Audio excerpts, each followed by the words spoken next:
2, 1. Good evening, everyone. My name is Dawn Della Santa, and I am the Assistant Director of the Framingham Public Library. And welcome to everyone who is here, who's at home, and to those of you who will join us in the future sometime. And if you know somebody who couldn't be here tonight, please let them know that this evening's presentation will be recorded and shown on YouTube. We are very excited tonight to feature Dr. Chu An Lee, Assistant Professor of Education and Child and Family Studies at Framingham State University, for the lecture this evening. Dr. Lee's topic is Reimagine Learning for Tech-Involved Children, and tonight's lecture is a part of our Lifelong Learning Lecture Series in partnership with Framingham State University. A few announcements before I turn the program over to Dr. Lee. We would like you to please silence your cell phones. This lecture will last for about 45 minutes, and there will be about 15 minutes of questions, and please hold your questions until the end. We have some evaluation forms at the back of the program, and at back of the room after the program. We'd love to hear from you about what you thought of tonight's event, as well as any ideas you have for the future. We would like to thank our sponsors, the Joseph L. and Ray L. Freund Foundation, courtesy of Elizabeth F. Fideler, and thank you to the Friends of the Framingham Library who help make events like these possible. If you'd like to donate to the Friends, we have a box available in the back. The next lecture in the series is next Thursday, March 30th. We'll be featuring Dr. Helen Heineman, President Emerita FSU, who will be discussing Dickens and Van Gogh, A Study in Influence. Please note this lecture will be only on Zoom. If you need the link, please visit our website. We hope that you can join us. And with that, it is my pleasure to welcome Dr. Lee. Thank you for this opportunity tonight to share my work with all of you. I appreciate your presence here. So just to get a sense of who's here tonight, if you could raise your hand, how many of you are parents and caregivers to young children or school-aged children? And how many of you are teachers? Fantastic. So we have a nice group. So a little bit about myself before we begin. I am a mom to 2 young children, ages 3 and 5.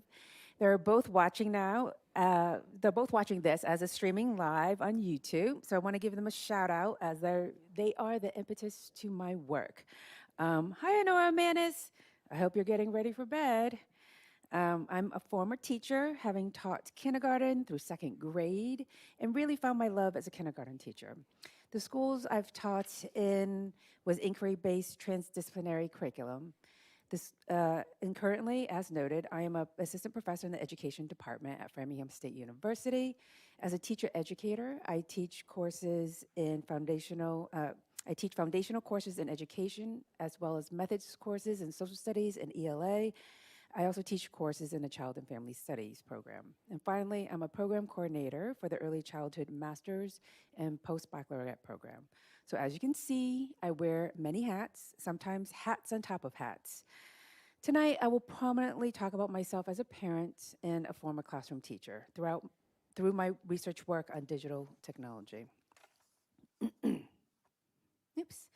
So before we dive in, I would like to poll all of you to see what your preconceived notions are on children and technology. So there are 3 statements on the screen. If you agree with the statement, give me a thumbs up. If you disagree, give me a thumbs down, all right? So the first one, there is nothing wrong with giving kids screen time. Thumbs up if you agree. I see a hesitant thumbs up over there, and then some kind of big middle thumb, okay. And, maybe there's like a couple of thumbs down. Young children under the age of 5 should have a limited amount of screen time. Thumbs up, all right. I think many of you agree with this. And the third one, we need to include more technology use in the classroom. All right, thumbs up. All right, so, I think it's clear we do have some really set ideas on what technology is and how it should look with our children. So here's this comic I wanted to share. I think it's really appropriate, especially if you have young children that you are a parent of or caregivers or even in the education spaces. When you decide that this is done, your screen time is over, and you take the screen away, I feel like this is how children tend to behave. Well, I definitely know mine do. It's like, no, I didn't take the actions away, but they're just on the ground asking for more. And, as we all know, having screens can be addictive. Um, so, with that visual as a backdrop, I want to talk about my children and their screens. They love watching shows, love watching commercials. Literally anything that is bright on the screen, they are happy to just take in. So, I'm going to actually share a short clip of them, quote unquote, watching TV, and which in this case is YouTube on TV. So, as we know, TV looks very differently. Many of the television show that we see are it's streamed. And even in play, my children are motivated by screens and television. So hold on. So just pay particular attention to my daughter and then like my son. Oops.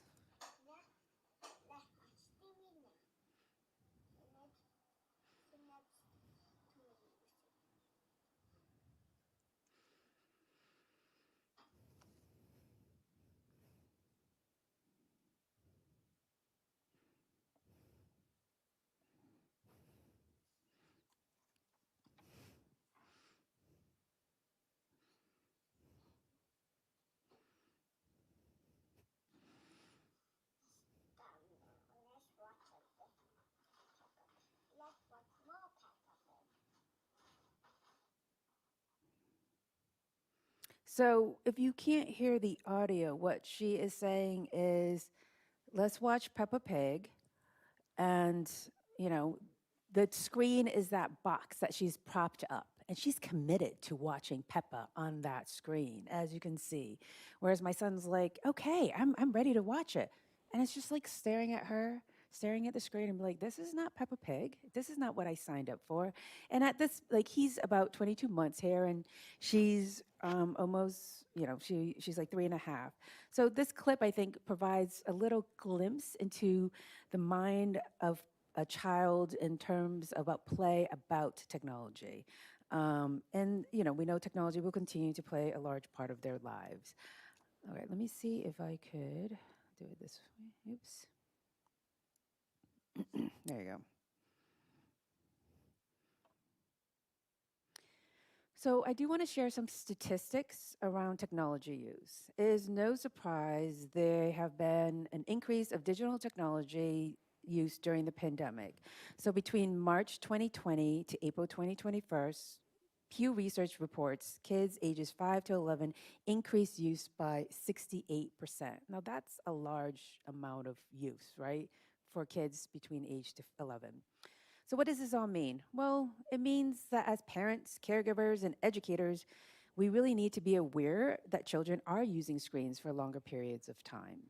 And in that way, we need to think about how technology use occurs at home and how it occurs in a classroom and really reimagine ways to connect this time to learning and not using it as a time to solely disconnect, right? And tonight we'll talk about ways in doing that.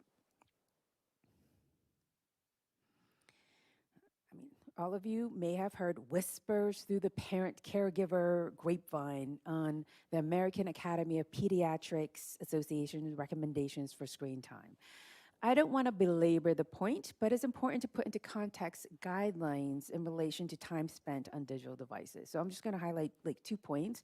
The first, like until 18 months of age, limit screen use to video chatting along with an adult. For example, a parent who's out of town, or maybe a grandparent who lives in a different state or country, so on and so forth. And then for children between the ages 2 and 5, limit non educational screen to about 1 hour per day and 3 hours on the weekend days. So you could see, that like the change, right? Not having access to a lot of screens below 18 months to having about 1 hour each day and then 3 hours in the weekend. And finally, I do want to highlight for ages 6 and older, encourage healthy habits and limit activities that include screens. So, what does it mean to have a healthy habit of screens, right? Another data point that is notable to this conversation includes the impact of screens on white brain matter for young children. A study that was published in 2019 by Hu and Dudley et al. shared preliminary results on children who use more than the AAP's recommended screen time without parental interaction had more disorganized, underdeveloped white matter throughout the brain. So, what that means is that excessive screen time may be associated with poor emergent literacy skills and ability to use expressive language. And that expressive language is that the ability to speak, okay?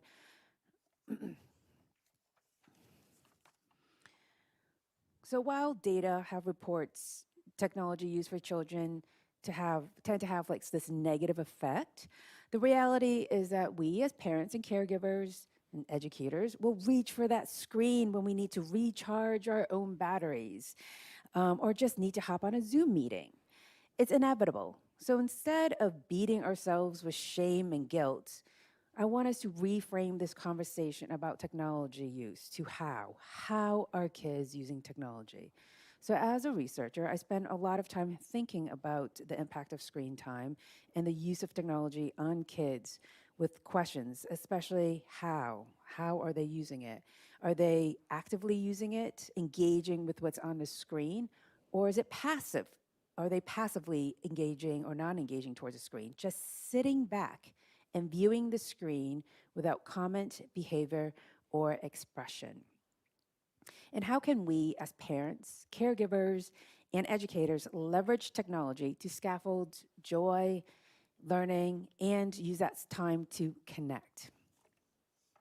So we know technology will play a significant role in all our lives and will continue to evolve at an unimaginable rate. The World Economic Forum estimated that 65% of children today will end up in careers that have yet to exist. Can you imagine? 65%. This is worldwide. So, how do we prepare students or our kids for that world? And on that note, um, we have something called ChatGPT, an artificial intelligence tool that came out in November of 2022.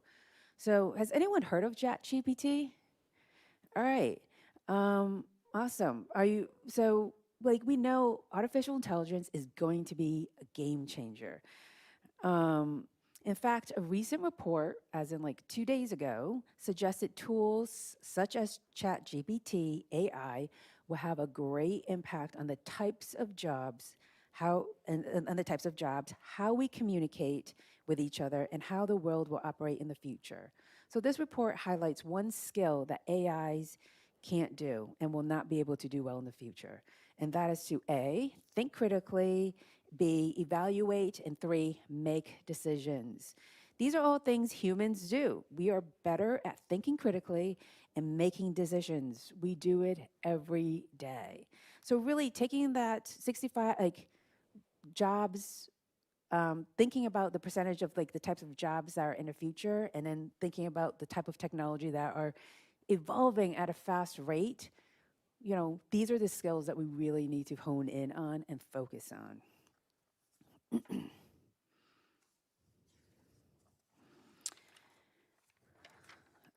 So amidst the stark data I've shared, I have some positive information.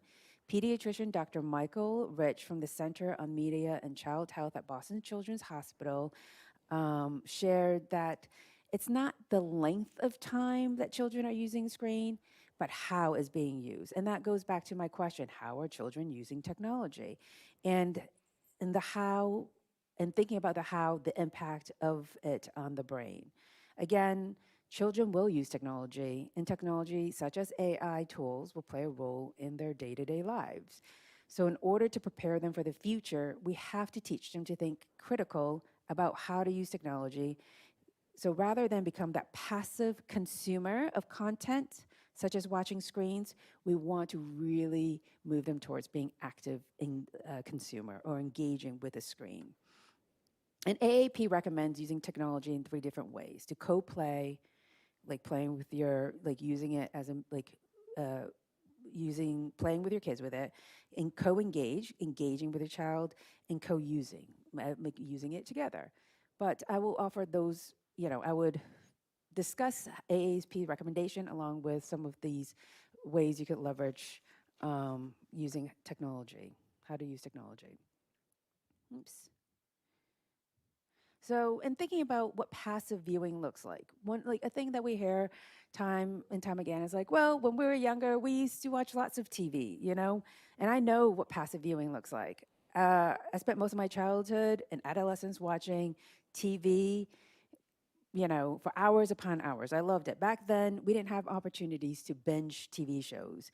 Back then, I was that kid waiting for Friday, 8 o'clock p.m., so I could watch Full House, Family Matters, and all the shows that featured under TGI Fridays. Can you remember that? I see some nods. Exactly. So, I mean, today, we're not waiting for that Friday, TGI Friday block, right?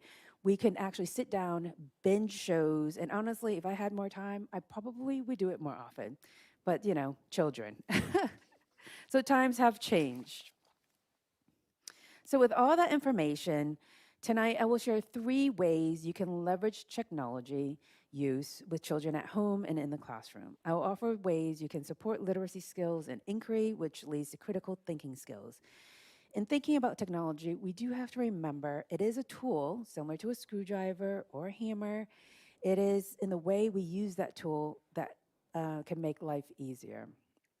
As parents, caregivers, and educators, we need to think about our role in the use of technology. Again, really going back to that co-viewing, co-playing, and co-engaging. So here, the the first, in thinking about this, there are in 3 buckets. The first is using high quality content, and I'll talk about that first. The second bucket is inquiring through technology, asking questions such as, let's find out together, or how does this connect to what I'm learning at school? And the third bucket is playing with technology. And so I'll dive into some examples and some concrete examples that hopefully you might be able to implement at home. So, the first thing I want to share with you is about digital books, selecting high quality digital books. How many of you here in the audience use digital books at home? Just a show of hands. Oh, fantastic. So, it seems like there's a number of you that are familiar with digital books. What about Epic? Epic books? All right, just a couple. What about Libby? Are you familiar with Libby? Excellent. Um, so, as you can see, there are a number of digital book apps and library platforms you can turn to that offer high quality digital books. And the key word here is high quality. And when I refer to high quality in terms of digital books, I'm referring to these features that support meaning making for children. And so as you're going through digital books, and I'm talking about digital book apps, those like standalone book apps that you could pay like $5 for, or books that you could find in Epic Books or in Libby, so on and so forth. So, high quality features include expressive narration of the story. If the story is being read in a fluid, prosaic manner, then that's expressive, right?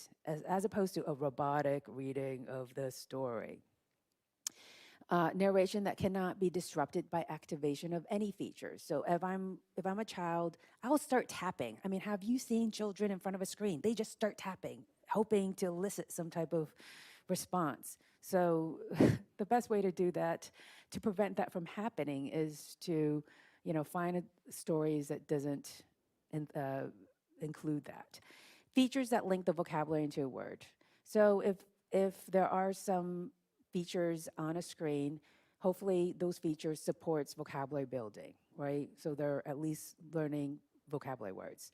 Sound effects embedded in features that corresponds with vocabulary words, objects, animals, or people. So again, having the word that's corresponded to whatever sound effects that's related. So if, for example, there is a picture of an emu, and if you press on the word emu, there is a sound of an emu, which they do make a weird, interesting sound. But it wouldn't, so like in contrast, if there's that word emu, you press on it and it's a sound of a piano, then obviously there's a disconnect between that word versus the sound effect. Features that allow the reader to move objects around, but its actions corresponds to the movement of the objects. So this is like really to those books that have those bells and whistles, right? So for example, there might be a book where you could tap on the um, let's say tap on this like the sink, and then instead of it turning on and water pouring out of the faucet, a bird might appear out of nowhere. So that feature of the bird appearing out of the sink doesn't correspond to, the picture or whatever I'm tapping on the screen. Does that make sense? Features that correspond or support the story structure. So instead of, you know, if you're reading the story, you have that really structured beginning, middle, and end, that problem, that solution, right? It's not suddenly you're veering off to rescue a princess in the middle of a story that's unrelated to the story at hand, all right? An option to turn on and off reading sound effects. So if there's effects that you find are disruptive to reading and meaning making, having the ability as a parent or caregiver to turn that off. And finally, an option to turn on and off interactive features. So if you're like, look, I want to use this digital book to be able to support reading. I want it to be as plain as possible, but I do want to have like features such as like highlighting of the text, which is, which is high quality. Then I want to be able to just focus, have that feature present. All right. So ways to use digital books. Like as I've stated, there are free digital book libraries for kids, and one is Epic, which offers a limited free versions for parents and teachers. The other that offers a free subscription for teachers, if you have a school account, is called Reading IQ. So both of these digital libraries offer a number of books in a variety of different levels through Lexiles, FMP, so on and so forth. Well, Epic offers more options for children to read, such as read to me options, which with fluent narration, so you're hearing fluent readers. The book, there's also highlighted text, word by word by word, and the ability to control the speed of the reading of the book. So as a child, if I'm hearing this story being read to me, if it feels too slow, I could go to this option to um, speed that reading rate up. Okay. Epic also offer books with different languages, which I think is fantastic because then it really reaches like people with access to who are emerging bilinguals or multilinguals. Reading IQ, on the other hand, while there are a number of books to choose from, the highlighted texts are a little bit basic. It's really like a PDF version with highlights across like each word. And the highlighted texts are not offered on all books. Narration is fluent with words, and it's appropriately read. Um, so an example of this would be I was looking at a book it was an English book with words in Spanish, and the narrator did such a fantastic job of reading it with fluency in English and in Spanish. Okay. And finally, Libby. I feel like the Framingham Public Library uses Libby. If you are unfamiliar with Libby, please immediately download it. It is free, and all you need is your library card. This is a library platform that allows you to borrow and read books online.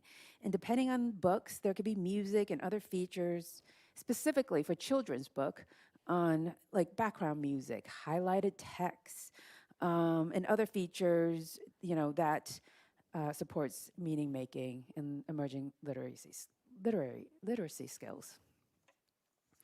And so one way when you finally have access to all these digital books that you could leverage this tool is if you're kind of like, look, let's co-engage and co-view this tool together. You could sit with your child and listen to the story together, or you could read with a child. And in one way to really actively engage them into the story is you might ask questions before the story, like, why did you choose this story? What do you think the story is about? And then after the story, you might want to ask them, can you tell me what happened in the story? Uh, it, what was the problem in this story? How did they solve that problem?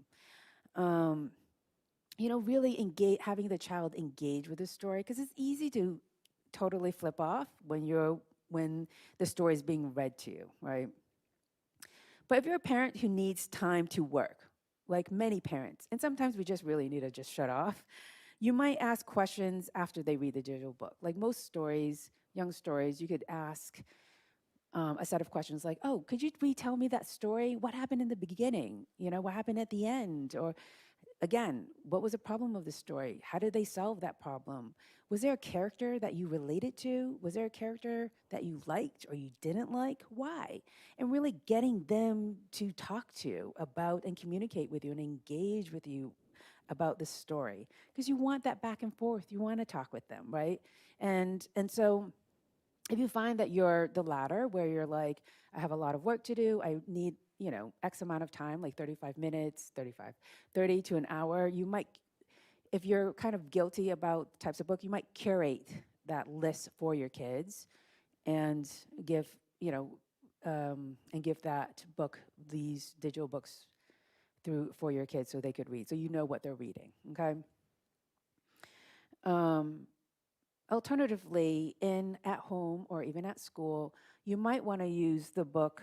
If the child's like, look, I need to practice reading like fluently, you might have your child choral read with a book. So reading the book together, the child can sit down and read the book together with the read to me option. Um, Another idea, and this could happen at school as well, like we're practicing that fluency piece. Another option that you could use with digital books is, partner read is really helpful because it allows a child to hear a fluent reader, right? And so the digital book can be the partner. So the child could sit down. Again, you would curate, you would choose and decide on the text, and you could have the child listen to the story, and then they could read the next page, and so on and so forth. So it's every other page, the narrator reads the page, and then the child can read the page.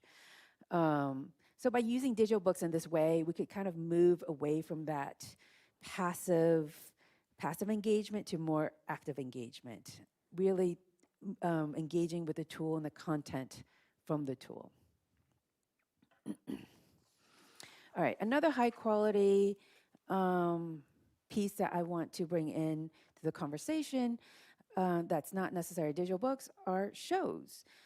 So there's definitely days when the idea of doing anything seems to be out of reach and you just need a break.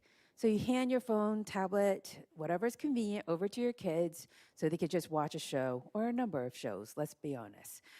In this case, having a go-to show or shows that supports learning and inquiry is a win-win for everyone, especially if you're familiar with the format of a show. And a show I love and is high quality based on content, questions, format, and is age appropriate with children's interests is Wildcrats from PBS Kids. And I'm sharing Wildcrats specifically because of my kids who are 3 and 5 and what they're interested in, which is animals. And if you download the PBS Kids app, you have access to whole episodes for free. Has anyone heard of Wildcats? Crats? Yay! And PBS Kids, obviously. Wildcrats?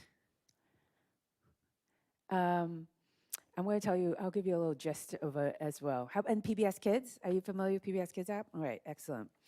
So the show Wildcrats is about two brothers who are zoologists, and they travel all over the world and learn about new animals and habitats.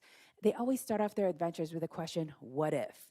And when they ask that question, they jump from, real life to a cartoon version of themselves, and they go on this adventure. And because there's a really specific format of the show, I could be close by or really, not even in the room, as long as I trust that they're watching those shows, and still engage with the children afterwards.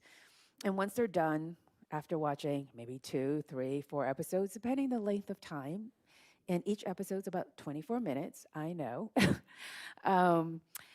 I may ask questions about the focal animal or habitat from that day's episode because there's such a specific format to it. Like, oh, what happened? And you could, again, engage and connect with your kids in this way. So they're not just watching a show and they're done with it.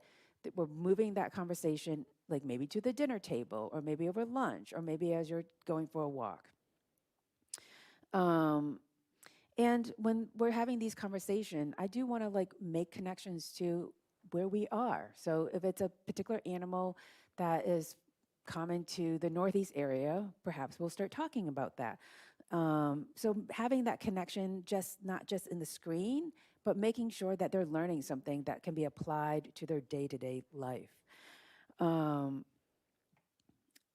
so when we go out with, yes, so I want to get kids to also ask questions, So if there's questions that are being asked, I mean, if they're looking at something on, for example, they were looking at like habitats, and I want them to to have questions because they're engaging with the show, and then come to me and ask questions about like, oh, we learned about this. Do we have this? An example was like, we watched something about beaver homes, and like, can we find beaver homes and like around Boston or what have you? And yes, you can. And we found one. And that was amazing because they were able to make those really explicit connections. And I think PBS Kids does a great job with children's programming, and they and feel that they offer high quality shows that are free. And some shows I would recommend would be like Word Girl. I mean, I recommend all the shows, but Word Girl, Peg Plus Cat, Odd Squad, Molly Denali are a few shows to name a few. Finally, I want to discuss high quality audiobooks podcasts. And you can find this on Apple Podcasts or Spotify if you have a Spotify account. So if you find yourself in a car, you could listen to an audiobook or a podcast, and there's like a number of to choose from. Like my children love to hear like this mom read to her kids, and they also love a podcast called like Car City. My son loves anything that's related to vehicles. And so it's just a short little story. It's like a superhero. They encounter a problem, they solve the problem, and the day has been won. And then they move on to the next story. So they're really short. But, it's one of my favorite things, one of my kids' favorite things to do when we're in a car. And I notice afterwards the willingness to talk about it because they're like, oh, in Car City, this happened. And like we live in Boston, so there's lots of different types of cars and construction vehicles. So they're, learning the names of these construction vehicles through listening through these podcasts.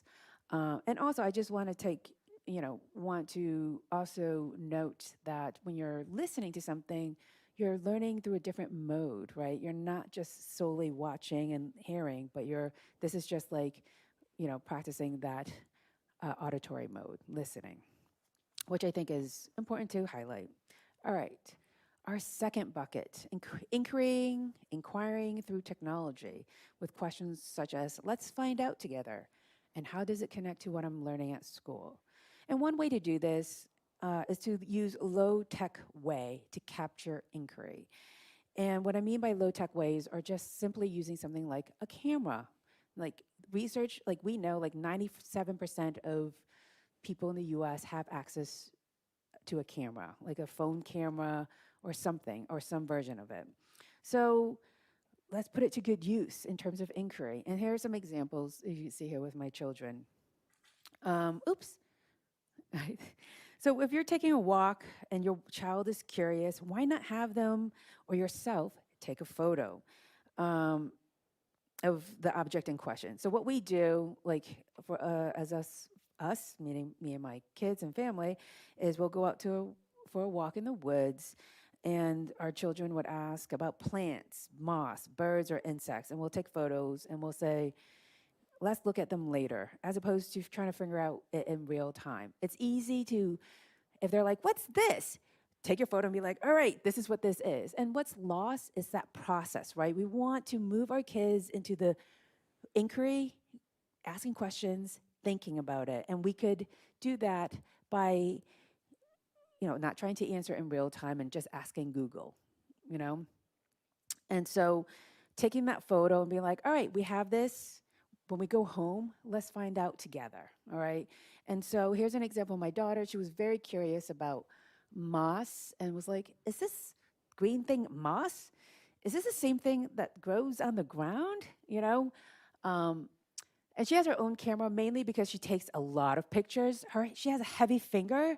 So, that when you take pictures, that heavy finger could take a lot of memory up. So we got her a camera, and so we got my son and my daughter a camera. So they take these photos, and we kind of come home. We get home together and we're like, all right, let's find out together. And because we do this frequently on the weekends, we do have a book, a nature book that we refer to. But there are many benefits to this. If we're modeling when we go home, we ask a question. Let's find out together. And I'm modeling to my children, or my husband's modeling to our children. Like, we have all these photos. Let's, like, does this look like a plant? Does this look like a tree? So we're doing some type of sorting. We're looking through the book. Like, there's so many ways that we are modeling to our kids this what we're doing, right?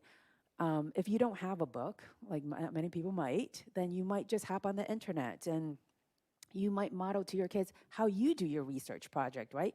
When you have a question, you'll type into Google, all right, there's a number of links that come up. How do you evaluate which of this is good information, right? So as a parent, you could use that time to model to your kids how to think about which of these sites are reliable, they're unreliable, and do that process together.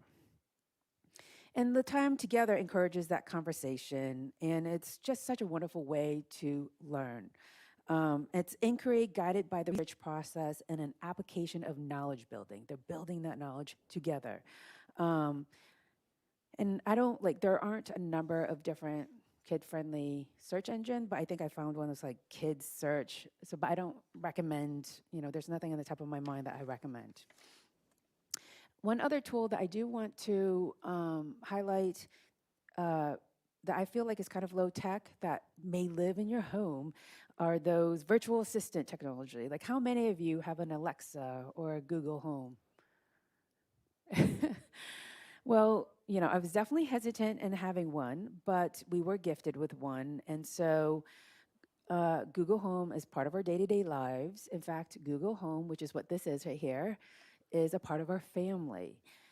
Daily, you could hear my kids going, Google, what's the weather today? And then they'll hear what the weather is. And I hope, to promote independence, of course, then will find clothes. I would hope that's appropriate and they would dress themselves. Um, but in the addition to the basic way we use it, Google Home offers fun educational facts that my kids have discovered solely like on their own. Uh,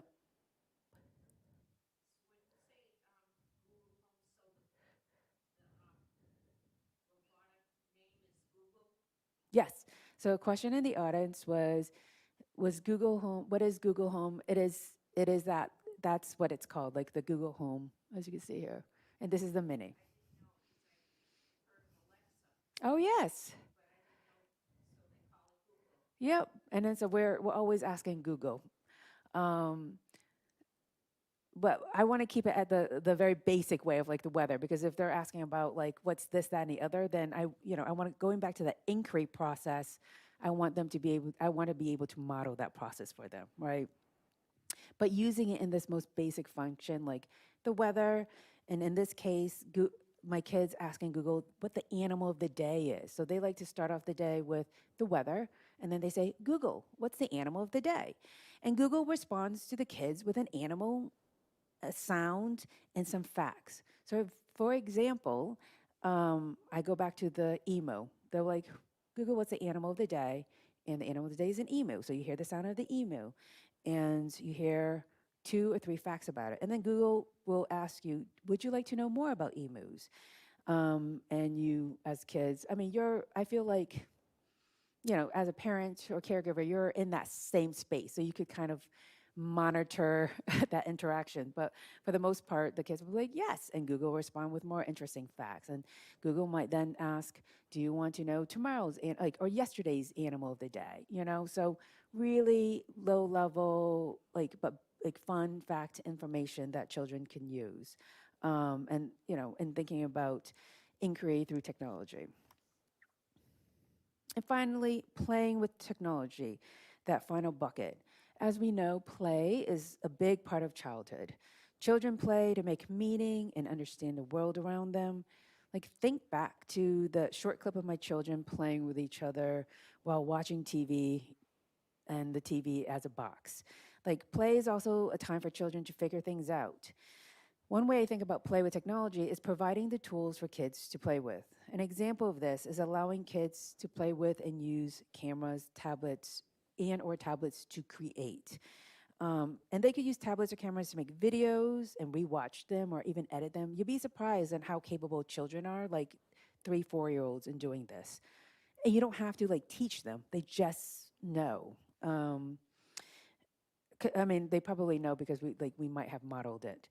Or to conduct interviews, interviewing family members or other children, asking questions, like having a like or maybe be a reporter to report some type of animal fact that they learned that day. So a number of different fun, creative ways to use a camera or tablets. Obviously, when we think about cameras, it's a huge change from, let's say, like 30 years ago when we were still dropping off the film at the local shop to get it developed. Do you remember that? Oh my goodness. Like I remember anticipating looking at all these really cool photos I took with my friends and like, yes, in 3 days or 5 days, wherever, how much ever you could afford. Um, I can't wait to get it. And then once you get it, like out of 25 photos, half of them are blurry. You can't even see them. It was such a bummer. um, so fortunately, that process of taking and developing pictures is long gone. Now you can take 100 photos in one sitting and keep the ones that you like, delete the ones you don't like. You could add and edit and include emojis, do a number of different things. Um, and just kind of going back with playing with technology, I want to share a story. When I was 14, my father bought one of those huge cameras. Do you know what I'm talking about? Like the ones that sits on your shoulders, that has those VHS um, tapes. So he allowed my 4 younger brothers and I to play with this camera. And I'm one of five. So you can imagine the chaos that he was trying to escape after a long day of work. He really was just like, this costs a lot of money. We're a working class family, but just take it. Um, and he allowed us to play, create, imagine, write, and edit. Like my brothers and I created commercials. We had a show about being scientists and doing experiments, like Bill Nye the Science Guy. We even reenacted fight scenes from Bruce Lee movies. So growing up, like again in a working class, my father entrusted us with a very expensive tool. And while he did teach us to take care of it, he also trusted that we would. He saw that we were doing all these things with it, like using our imagination to play, create, edit, write scripts, and so on and so forth. Yep.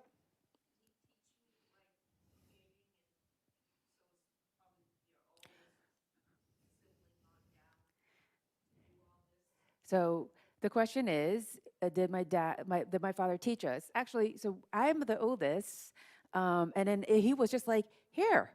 And we just took the opportunity to explore the camera on our own and was able to figure it all out. And that's the play part, you know? And we, um, so like, and that's during that play, we were able to critically, think about like ask these questions, like how do we have a title page? How do we do these things? And I vividly remember being like, all right, we have to write a title for this, this commercial or this short film that we're creating. It was just, and we sat down and just played around with it, because because maybe it was so hardy, we didn't think we could break it, but and it worked after every time we gave it back to him, and he safely stored it. Um, the camera was fine. So, but we created some really fun, interesting, bizarre things that do show up during family holidays, and needless to say, they're absolutely embarrassing to watch. But I always think, wow, we were really creative. I remember writing scripts, like that was, how much, and being like, all right, and action, and then I don't know if we edited it in that way, but I felt like we did. So the fact remains, like by allowing children to just play with the tool, they tend to find a number of ways to use the tool creatively, to document, to create, really wondering, giving them that space to wonder. Um, and when they're wondering, they're creating content that might not otherwise occur. And these are some ideas that can happen in a class or as a center or at home. while they're playing with their friends or on their own. And one aspect of play and recording or using photo is that ability to rewatch, and have that social time together. So my daughter made I think she did use my camera phone because she knows how to use it. She recorded herself or like her son, my brother, her son, my son, her brother, doing, I don't know what they were doing, superhero games or whatever. And so she was recording him, and later on we watched it as a family together, and they shared this story. It was absolutely disjointed. It was manic, but it was something that she's created. They created it together. And so that's very powerful, right? Especially for a kid. So when providing those opportunity to explore is critical. And finally, I do want to also highlight, other tools or games that you children can play with, such as Scratch Junior, really thinking in that like coding world. And that's a program for like coding for kids, I think what 4 and above. But I do want to highlight, again, going with the playing with technology. This is a photo of my daughter and her friend playing with Botley. I believe you could borrow, I know that you could borrow these toys at the library. So again, get that library card if you haven't gotten one. Go to your local library. Um, but this is, a little computer robot, and it's fairly user friendly. We didn't give her any instruction on. We're like, here, it was kind of like an experiment. Just here's a remote control, go for it. So her and her friend spent 20 minutes playing and exploring with it. And they developed a game to see how many steps it would take to get Botley from the living room to her bedroom. After a number of tries, they were able, um, so they developed a game where they actually physically took steps to count because they're like, well, we're telling the robot to do these things, but it's not reaching to our destination, right? So um, after playing with it, they renamed the robot Botley to Be Botley, which is hilarious. And they were able to, after a number of tries, code the robot by counting. And as you can see here, she's celebrating because I think it was like 27 steps from that red chair to the, her door, and then she coded it for it to take a right. Of course, she did it in her Elsa dress because how else can you code? Um, Her Elsa dress. Elsa. Yes, they're both in princess dresses. So they were princess coders. But she didn't know that she was coding. She was just like, all right, how do we get this robot to go from point A to point B? Okay, like it's not working. Let's count the steps. So, like, she's sitting there with her friend, like counting out the steps and trying to figure it to go straight and to the right and so on and so forth. And they did it without instruction or very little instruction. And that's like the basis of coding, essentially, right? That's an algorithm. So, and as they're doing this, after their success, they wanted to play with it more because, it's so much fun. I'm in the background and I can hear them just having a talk about how this was just like the robot that the parent who came in on coding day talked about. And she's like really making these clear, explicit connection to what she's doing at home, to what she's doing at school. So as a parent, when I get a new toy or gadget, I mean, I'm always like hovering, like, all right, this is how you use it. Let me do it first. Let me think. This is how you should think about this. But really, we need to take a step back. I mean, it has to be age appropriate, of course, but like take a step back and let them play. When we let kids play with things, they can do pretty amazing things, especially if we just stand by and let them ask questions and try to figure things out and play with it and figure things out, right? So, kind of going back to our polling the audience here, if we as parents and caregivers and educators reimagine or reframe our role in viewing technology, then maybe we might be able to create opportunities to explore, play, and inquire and think about how technology and its role in their lives, not as content consumers, but content creators, and to ask questions, to be critical thinkers. Just like Kate here. She's thinking, I'm just going to text my teacher. All right, it reads, I appreciate the text, Kate, but next time you can just raise your hand, right? Um, so to combat that negative feeling and effects in allowing children to use digital technology on screens, as a mom, I'm moving past that feeling of guilt about giving my children a screen because I try to consider what they are watching and how it's being used as they're engaging with it. Are they passive or are they active? Um, and thinking about technology, it doesn't have to be a zero sum thinking.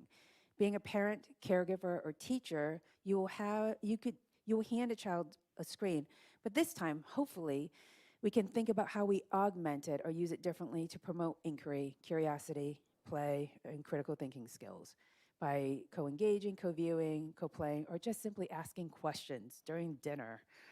Um, so as you leave here tonight, I'm asking you as parents and caregivers to think of one thing you can practice with your children using technology when you hand them the screen or phone.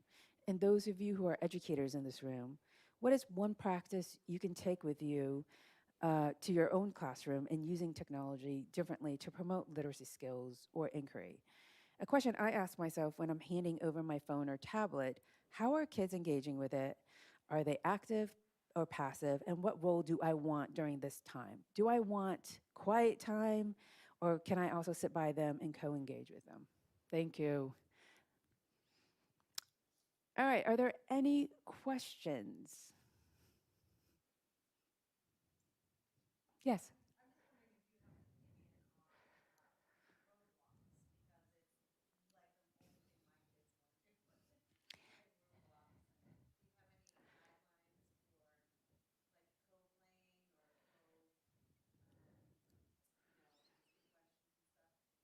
All right, so the question was about Roblox and what are my opinions, and if I have any guidelines or questions, and how to engage with your kids and with Roblox. Honestly, like I went to the Museum of Science recently, and I know Roblox is a huge thing there. So based on that, I feel like it's probably a good thing.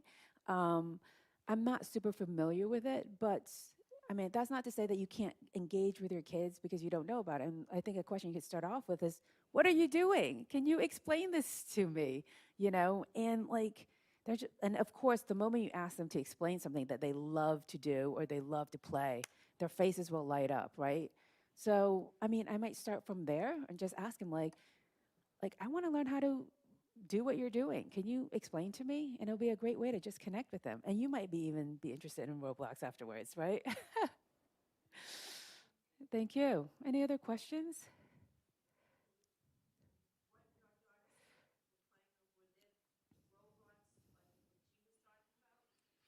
I'm not familiar with. Oh, so the question was the Botley robot and what it meant in comparison to the Roblox. Can you? What is Roblox? Uh,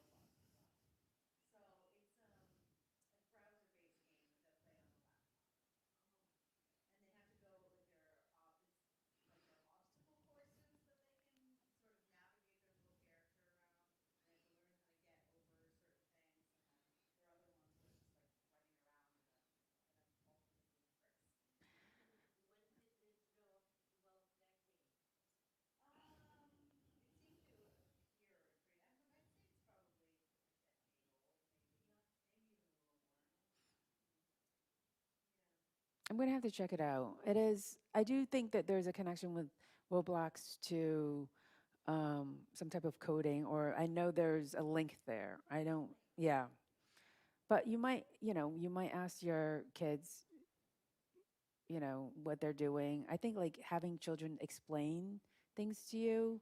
I mean, maybe they're thinking about some basic coding or algorithm, like, or I don't know, and while they're playing the game. I mean, at the very least, they're probably working their fine motor skills.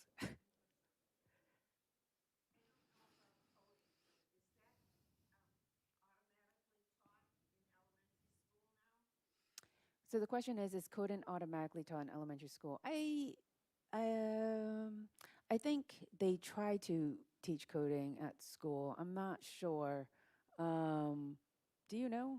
Are there educators in here? Hmm.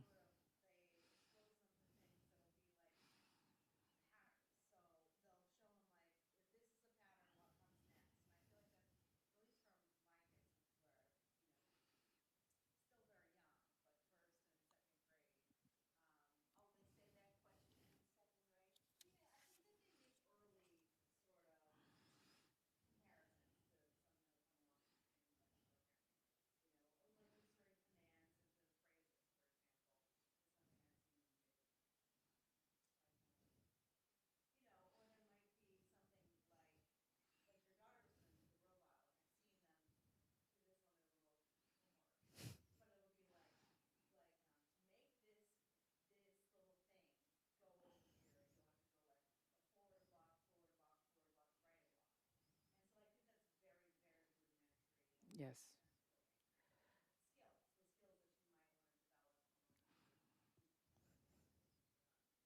Right. So those are like the foundational thinking, right? Like if you want to control, like, so for example, that robot, she counted out um, 27 steps because she knew that like the robot moved this length, which kind of equated to one of her footsteps, and then was able to command and control it to be like, take 27 steps straight and then take 3 steps to your right.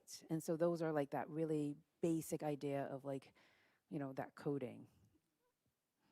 And that's even like you don't even need a robot. You can actually use your body if you want to just like have two kids play with each other. You could have one kid be like, all right, walk 5 steps forward, 3 steps to your left, 1 step forward, and see if they could follow instruction in that way.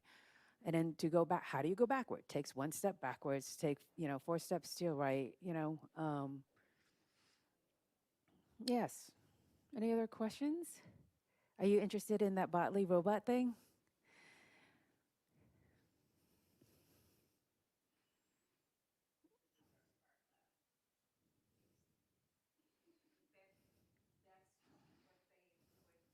Yeah.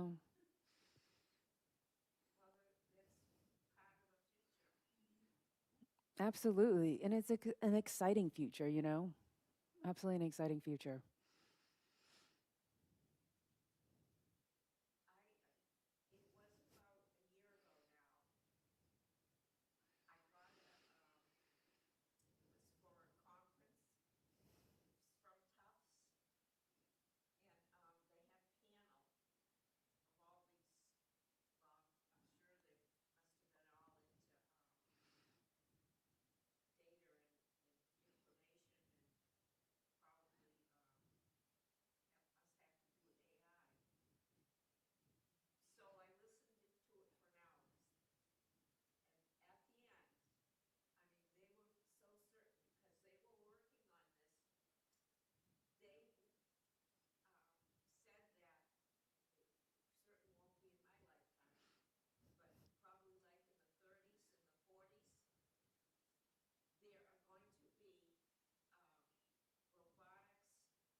That's incredible. So, an audience member shared a panel that she watched is connected to like the future of 2030, 2040, some type of appendage walking around, which makes me a bit nervous, to be honest. But I mean, but again, it goes back to what I shared earlier. Even the people who are creating this technology have said, AI can't do that critical thinking. They can't do that decision making. They can't do, I can't remember what the third one is, but, you know, so evaluating. Um, so, I mean, those are skills that we really need to like equip our children with, like kind of moving away from taking tests and more towards like, all right, how do we problem solve this? Like, what are some really good questions? Good questions lead to thinking, right? So having like really starting off with like a really good question. Do you want me to close up here or? All right. So if there are no more questions, we could also chat amongst ourselves afterwards. Um, Thank you once again for coming. I appreciate your presence. We do have evaluations form here, so you could fill that out in the back and leave it on the table. And for more information on other great programming by the library, please check out the flyers in the back or online. Thank you again and have a wonderful evening. Take care.